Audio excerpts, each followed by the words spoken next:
Jurassic World Rebirth is the latest film in the Jurassic Park / Jurassic World series. This one completely takes things in a different direction from the last few films, giving us new characters and a whole new plot line.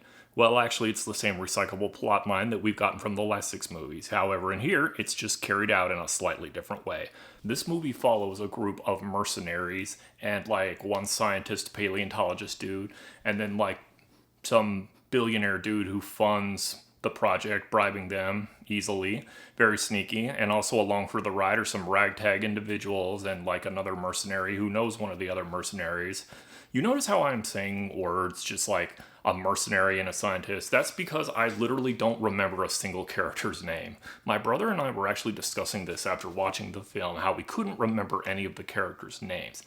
I mean, not only are they about as basic as you can get with Jurassic Park stereotypes, but also their choices seem just completely illogical and sudden.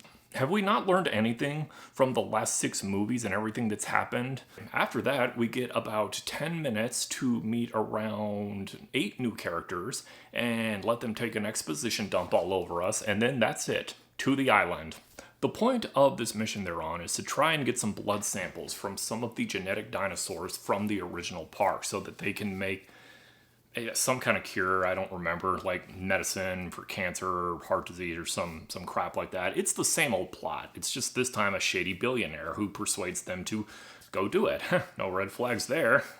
The characters just seem to buy into things really quick. Sorry, what mission? This would be a medical breakthrough that could save countless lives. It comes from the largest dinosaurs on the planet. Oh my God. Fortunately for us, all these species exist in one isolated place. Can you be ready tomorrow? I can guarantee your safety. I mean, more or less. More or less? There is somewhat of a second storyline going on in here. There is a family that is crossing the sea and has become somewhat lost and shipwrecked in the sea and ends up sending out an SOS and getting picked up by this team of people.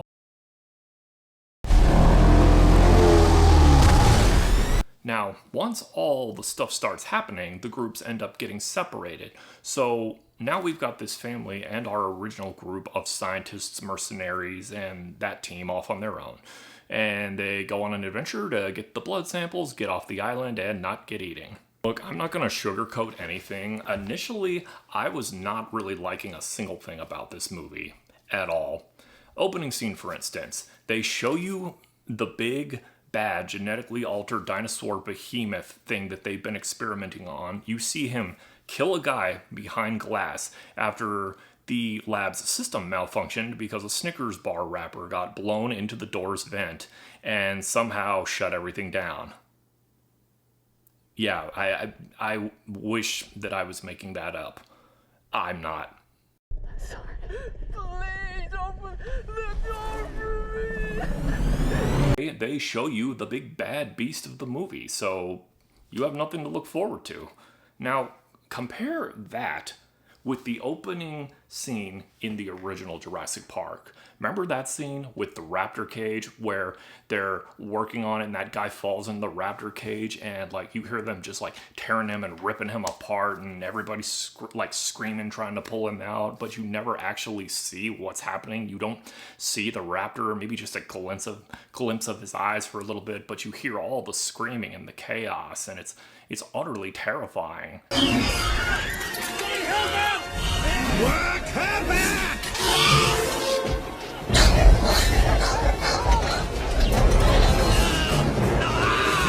Shoot her!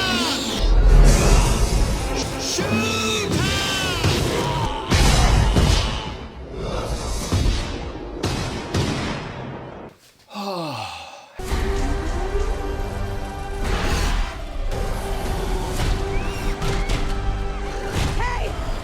I'll give them some credit. The second half of the movie is definitely better than the first, and to be honest, this would have been a better movie if it had just been about the stranded family they pick up.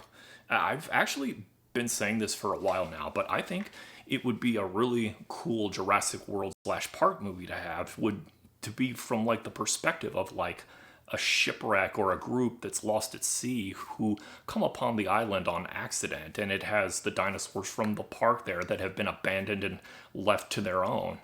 The whole film would just be these people venturing into the unknown and not knowing what horrors lie ahead of them. You wouldn't get any exposition. It would be tense and terrifying, and it wouldn't explain so much to you, and I think that would really freshen things up. However, I guess if that was the case, you wouldn't see as many people get eaten by dinosaurs, which is, I guess, what modern audiences are looking for most when they go to these. I was optimistic for this one going into it because they got Gareth Edwards to direct it. Now, he's a director whose films that I've really liked, and you can definitely see some of his style here and influence, but some of the editing choices in here drove me crazy.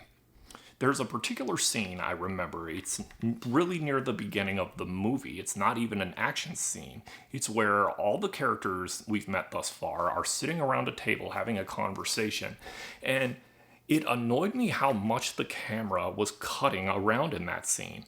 I mean, seriously, we actually timed it. Every 5 seconds it would cut to a different angle from the other end of the room, from outside the dock to back inside and back out again to just another angle, and it's so unnecessary. Just keep the camera there at the table with the characters and keep them in frame and in focus so we can actually see them, we can hear them, and we can see them talking and get invested in what's going on. I think that there may have been some studio interference here. It definitely feels that way because Gareth Edwards is very particular about the way his movies look and flow, and it doesn't seem like he had full control over that in this film.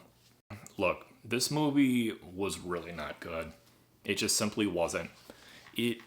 This didn't feel so much like a movie as it did just an assemblance of scenes that all probably looked good on paper and likely were written by 10 different people and put together with the most bare minimum amount of effort somehow to make them all come together and form a script out of these said scenes.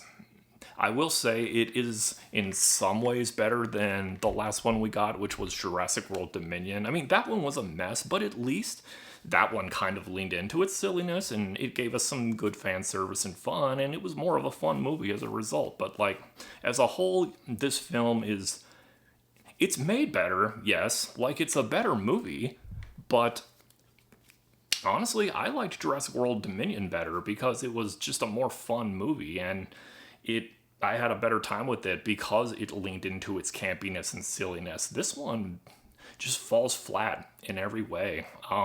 When it tries to be funny or have a nice moment, it falls flat. Look, I love Miss Scarlett Johansson, obviously, but I thought she was generic. It seemed like she was kind of going through the motions quite a bit with this, and she's typically very good in everything that she does. Jonathan Bailey he's trying here. He's definitely trying some stuff, and you can tell he's having fun, even though he might not pull it off well every time. Mahershala Ali's character seems to be the only one with a solid kind of feel for things, and well, that's just because Mahershala Ali's awesome. He's a fantastic actor, but even so, they were stretching for some sort of human connection with the characters a little too much at times, and it was so textbook that it was kind of sad. The best scenes in the movie were the ones that involved this family. I connected more with them than any of our plot's main characters. However, with that being said, though, they do still fall victim to some pretty abhorrent dialogue and insanely hard to break plot armor. The Jurassic Park / World franchise is one that I feel they kind of need to just put to bed for maybe about a decade. And then maybe they can try something down the road. Resurrect it, make another one, whatever. This entry made it obvious to me that that's what needs to happen. Seriously, this movie is everything that we've seen before, but with none of the heart. The magic that these Jurassic Park and Jurassic World movies used to have, the magic and wonder that you felt when you saw the first Jurassic Park and you saw those Brachiosaurus for the very first time walking in that valley, that awe, that wonder, it's gone now. It's all gone. I absolutely loved dinosaurs growing up and was obsessed with learning about them, and I would always get my hands on books from the library about them. We had computer games on our Macintosh back in the day when I was a little kid, and then when I was in 3rd grade in 1993, a little movie called Jurassic Park dropped in theaters, which could not have been timed more perfectly. I got to go see real-life dinosaurs with my own 2 eyes on screen. Steven Spielberg's classic film was a landmark achievement, and it still looks better than 90% of films that come out today. There's such a just authenticity and rawness and grounded aspect to it that simply has not been matched since then. And let's be real, it never will be. It's unfortunate, but I'm going to give Jurassic World Rebirth a 5.9 out of 10.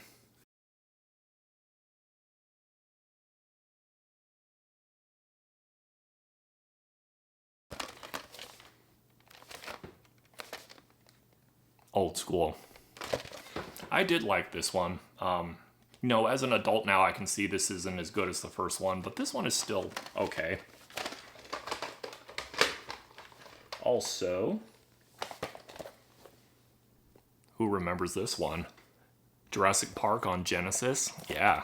You can play as Dr. Grant, or you can play as a velociraptor. It was quite the experience. A very scary game for its time. Oh, and last but not least, Jurassic Park Tiger Electronic handheld video game. Now, how many of you had this back in the day? How many of you still have it? I still have mine. It doesn't work though, but that's alright, because look at this. I remember being on road trips and playing this thinking it was the coolest ever. Thanks for joining me, guys. I kind of just threw a quick little makeshift setup here so that I could talk about this movie here. My new setup will be much bigger and more grand and more detailed. Thank you all so much for watching. Please subscribe, and I will see you next time.